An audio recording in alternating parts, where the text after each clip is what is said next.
Halo guys, assalamualaikum warahmatullahi wabarakatuh. Selamat datang di channel Belajar Elektronik.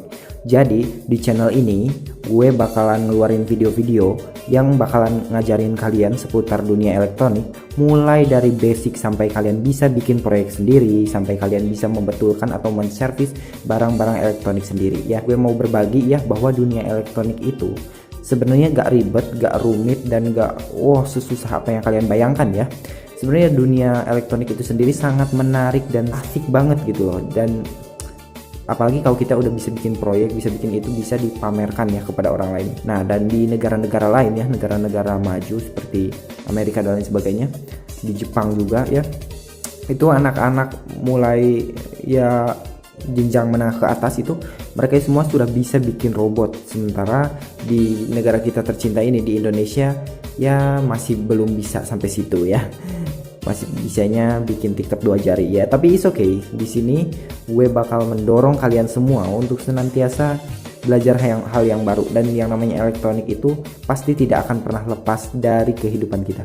So, kalian pernah gak sih penasaran gitu tentang misalkan kenapa kok TV ini bisa sehebat ini, bisa ngeluarin gambar, kenapa kok radio bisa ngeluarin suara, kenapa kok ada alat yang namanya HP ini, kok orang manusia itu hebat banget bisa bikin kayak beginian, tentang sinyal segala macam. Pasti kalian juga penasaran kan?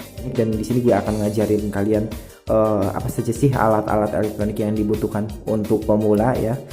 Di dalam alat-alat servis elektronik pasti tidak terlepas dari yang namanya komponen pertama, obeng ya. Obeng ini untuk membuka perangkat-perangkat elektronik ya. Jadi ini adalah sesuatu yang paling pertama, fundamental. Kemudian yang kedua ada solder. Kalian pasti tahu kan solder ini fungsinya untuk apa? Yang mulai mengenal elektronik atau bahkan sudah kenal sama elektronik, ini untuk menyambungkan komponen ya, menggunakan media timah. Jadi timah ini nanti dipanaskan dulu. Nah, kayak gini nih contohnya. Tuh, kita ini menyambung besi ini sama besi ini, tembaga ini itu pakai timah yang dipanaskan oleh solder ya. Nanti ketika dingin dia akan mengeras dan menempel. Nah, kemudian ada ini nih. Ini fungsinya apa? Fungsinya untuk menyedot timah cair. Nah, ketika misalkan kita mau mencabut salah satu komponen ya, elpo ini. Nah, kita tuh panasin dulu ya pakai solder. Ketika sudah panas, intinya solder sama ini tuh bareng-bareng ya, digunakannya bareng-bareng. Ini sebelah sini misalkan udah dipanasin ya sama solder, ketika sudah cair langsung cep disedot. Nanti jadi timahnya tidak ada, dan ininya bakal gampang buat dicopot gitu. Kemudian yang ketiga ada voltmeter. Apa sih fungsinya voltmeter? Nah, jadi voltmeter ini fungsinya adalah untuk mendeteksi tegangan ya. Jadi bisa mengukur tegangan misalkan yang arus AC dan arus DC. Arus AC tuh ini ya, arus AC tuh yang 220 volt tuh. Ya, yang tidak ada kutub positif dan tidak ada kutub negatifnya ya, langsung dari rolan kayak gini. Nah, jadi arus dari sini tuh gak ada ininya ya, gak ada kutub positif negatifnya. Jadi ini namanya arus bolak-balik dan tegangannya besar. Ini bisa membuat manusia mati ya. Kalau untuk mengukur tegangan listrik tadi itu kita pakai yang AC. Gue mau contohin dulu ya. Akan melakukan pengukuran tegangan dulu. Nah, ini kita langsung masukin aja ke sini. Dan ini tuh ada ya, ini tegangannya sekitar 200 lebih ya, 200 lebih volt. Ini sangat berbahaya ya. Ini intinya listrik yang mulai 100 volt ke atas itu udah membahayakan. Jadi di papan PCB ini ada jalur-jalurnya nih. Ini tuh sebenarnya kayak kabel ya, cuma bentuknya kayak gini ya, simple. Ini tuh nyambung. Nah, ini jalur-jalurnya hijau. Ini juga bisa digunakan untuk mengukur komponen ya. Ketika komponen tersebut misalkan ada yang rusak, ada yang konslet, itu bisa digunakan menggunakan ini ya.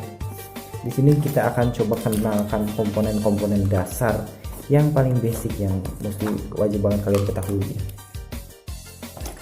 Pertama kita akan lari ke baterai dulu ya.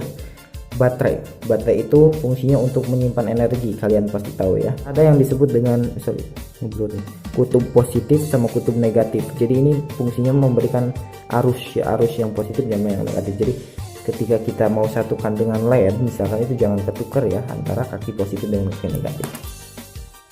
Kemudian yang kedua ada resistor. Nah, resistor ini salah satu yang paling basic juga ya, komponen paling basic di dalam sebuah perangkat elektronika ya. Nah, resistor ini fungsinya untuk menahan tegangan, menghambat ya. Ketika misalkan tegangan terlalu besar, ini pakai ini nih supaya tidak konslet. Yang kedua ada kapasitor atau yang biasa kita sebut dengan elko. Sebenarnya kapasitor banyak jenisnya sih, ada elko, ada yang lain juga.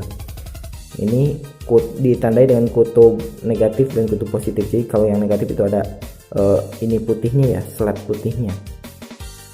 Nah, ini fungsinya untuk menyimpan arus sementara. Jadi menyimpan tegangan listrik sementara ya. Jadi waktunya pokoknya singkat banget. Ini fungsinya untuk kalibrasi filter di dalam adaptor gitu. Ini ada sikring. Ini sikring ini bertujuan untuk proteksi. Nah, ketika terjadi tegangan yang berlebihan, terlalu besar misalkan ya, sikring ini akan memutuskan dirinya sendiri, jadi tidak membuat konslet atau membuat rusak komponen-komponen lain. Kemudian ada yang disebut dengan dioda. Dioda ini tidak lepas dari komponen yang bernama trapo. Nah, ini trapo. Trapo ini ya berfungsi untuk menurunkan tegangan dari arus pusat tadi yang 220 volt tadi menjadi biasanya 20 volt ke bawah atau 20 volt ke atas, intinya di bawah 50 volt lah ya. Nah, tapi arus yang dimiliki dari si trapo ini masih bolak-balik, masih belum searah. Nah, fungsi dari si dioda ini adalah menyearahkan arus. Nah, di sini ada kutub katoda, anoda itu yang len sama katoda yang tidak ada lennya. Dan yang ada len putihnya ini positif ya. Nah, nanti bolak-balik tuh pemasangannya dari sini nih, dari kabel 2 itu bolak-balik ya. Nah, ini ada juga saklar. Kalian pasti ya sudah tahu lah, saklar ini komponen yang ada di mana-mana ya. Apa namanya itu, lampu rumah aja pakai saklar untuk menyalakan ya, menutup dan membuka arus listrik. Nah, terakhir ini gue mau tunjukin ya, contohnya kita mengukur sikring ya. Ini kalau misalkan sikringnya masih betul, ini pasti nanti ada kenaikan ya teman-teman.